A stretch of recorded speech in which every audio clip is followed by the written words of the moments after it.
Today we will discuss about disability allowance and disability compensation. These two under the section 9A of the Mines Act 1952 and rule 82A of the Mines Rules 1955. इनको तो हम बताएंगे। ये section 9A में से ये दोनों चीज आया है और रूल 82A में इन दोनों के बारे में कितना पेमेंट होगा वो बताया है। ठीक है, तो लेकिन ये ओरिजिनल चीज है कहाँ का? सेक्शन 9A का है। तो सेक्शन 9A क्या है? Facilities to be provided for occupational health survey. इसमें क्या है हम छोटा सा बताएंगे ताकि हमको बताना है ये, लेकिन इसको बताने के लिए वो जानना जरूरी है। चीफ इंस्पेक्टर ऑफ माइंस या इंस्पेक्टर ऑफ माइंस या इनके द्वारा कोई ऑथराइज्ड ऑफिसर मैनेजर को नोटिस देने के बाद किसी भी समय, दिन में, रात में, माइंस के नॉर्मल वर्किंग आवर्स में सेफ्टी एंड ऑक्यूपेशनल हेल्थ सर्वे कर सकते हैं और माइन मैनेजमेंट इसके लिए जो फैसिलिटी होगा वो प्रोवाइड करेंगे। ठीक है, अब इसके लिए क्या करेंगे? ऑक्यूपेशनल हेल्थ सर्वे के लिए यदि किसी आदमी को चूज किया, हर एक ग्रुप से एक आदमी, मान लो 4 आदमी को चूज किया, एक एग्जांपल बता रहे हैं हम, जिनको चूज किया है ऑक्यूपेशनल हेल्थ सर्वे के लिए, वो आदमी को जो जगह निर्धारित होगा और जो समय निर्धारित होगा वहां पर जाना होगा। ठीक है, और उसके द्वारा इस ऑक्यूपेशनल हेल्थ सर्वे में बिताया गया समय उसका वर्किंग टाइम या वर्किंग आवर्स माना जाएगा।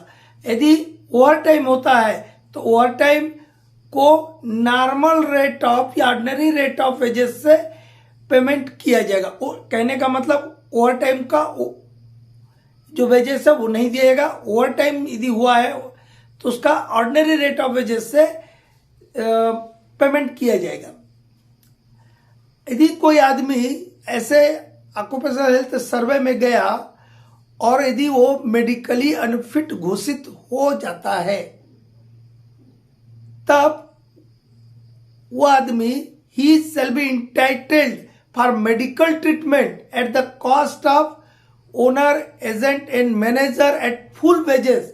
तो वो आदमी जो है, जो मेडिकली अनफिट हुआ है, वो अब फुल वेजेस के साथ ओनर, एजेंट या मैनेजर के पैसे पर मेडिकल ट्रीटमेंट करवाएगा। माइंड मैनेजमेंट उसका मेडिकल ट्रीटमेंट कराएगा, उसको फुल वेज भी दिया जाएगा। But after medical treatment he is remains medically unfit. लेकिन मेडिकल ट्रीटमेंट किया, लेकिन उसके बावजूद भी क्या रह गया? मेडिकली अनफिट ही रह गया। तब क्या होगा? Mind management means owner, agent और manager shall provide him an alternative employment. तो ओनर, एजेंट या मैनेजर उसको अल्टरनेटिव एम्प्लॉयमेंट देंगे। But this type of employment means alternative employment is not possible at that time for which he is medically fit. Then what will be do the management? Then जब alternative employment उसको हम नहीं दे पा रहे हैं जिसके लिए मेडिकली फिट है, तब मैनेजमेंट जो है उसको डिसेबिलिटी अलाउंस देगा। क्या देगा? डिसेबिलिटी अलाउंस देगा। इसको हम बताएंगे भी क्या है चीजें। लेकिन यदि वो आदमी नौकरी छोड़ के जाना चाहता है, ऐसे टाइम में आदमी बहुत डिमोरलाइज्ड हो जाता है, तो बोलेगा भैया अब हमको डिसेबिलिटी अलाउंस दें, हम नौकरी छोड़ के एक बार घर जाना चाहते हैं। नौकरी छोड़ के जाना चाहता है तो एक मुश्त उसको पैसा दिया जाएगा। वो कितना दिएगा वो अभी हम देखेंगे। उसको बोलते हैं डिसेबिलिटी कंपेंसेशन। और जब भी कंपेंसेशन का पेमेंट होगा उसको कौन एक्ट गवर्न करता है? Workmen's compensation act 1923। ठीक है, तो इतना समझ आया? क्या समझ आया कि यदि कोई आदमी मेडिकली अनफिट हो गया है ऑक्यूपेशनल हेल्थ सर्वे में, तो उस आदमी को मैनेजमेंट, उस वर्कर को मैनेजमेंट अल्टरनेटिव एम्प्लॉयमेंट प्रोवाइड करेगा। यदि अल्टरनेटिव एम्प्लॉयमेंट नहीं है मैनेजमेंट के पास, तब मैनेजमेंट उसको डिसेबिलिटी अलाउंस देगा। लेकिन वो नौकरी छोड़ के जाना चाहता है तब माइंड मैनेजमेंट जो है work compensation, disability compensation payment करेगा as per workman compensation act 1923। ठीक है, तो ये सबसे पहली बात कि ऑक्यूपेशनल हेल्थ सर्वे में होता क्या है। जो आप लोग पढ़े होंगे नोटिफाइड माइनिंग डिजीज या ऑक्यूपेशनल डिजीजेस, जिसके कुछ हम नाम बताना है आपको, coal miners pneumoconiosis, silicosis, manganese poisoning nervous type, NIHL noise induced hearing loss जिसको NIHL बोलते हैं, कॉन्टैक्ट डर्मेटाइटिस, और रेडियोएक्टिव मटेरियल के माइंस में जहां कोई काम करता है, रेडियोएक्टिव जो मेटल ओर का जहां पर काम होता है वहां पर कोई रेडियोएक्टिव रेडिएशन के चलते उसके पैथोलॉजिकल मैनिफेस्टेशन हो जाता है। ये सब कोई प्रकार की बीमारी यदि उस आदमी को हो गया है तभी ना वो मेडिकली अनफिट हुआ।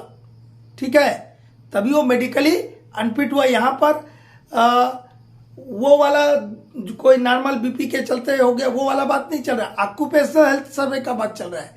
तो अब क्या बोलता है इसमें, हम शॉर्ट में बताए, इसमें एक वर्ड आता है, आप ध्यान दीजिएगा जब माइंडसेट को पढ़े, कि if this unfitness is directly ascribable to the employment, मतलब माइंड में एम्प्लॉयमेंट के चलते ये फिटनेस हुआ है तब। ठीक है, तो डिसेबिलिटी अलाउंस कितना देंगे, डिसेबिलिटी बोला ना मैं, डिसेबिलिटी अलाउंस देंगे उसको यदि वो उसको अल्टरनेटिव एम्प्लॉयमेंट नहीं देना चाहते, नौकरी छोड़ के जाएगा तो डिसेबिलिटी, तो बात की डिसेबिलिटी कंपेंसेशन।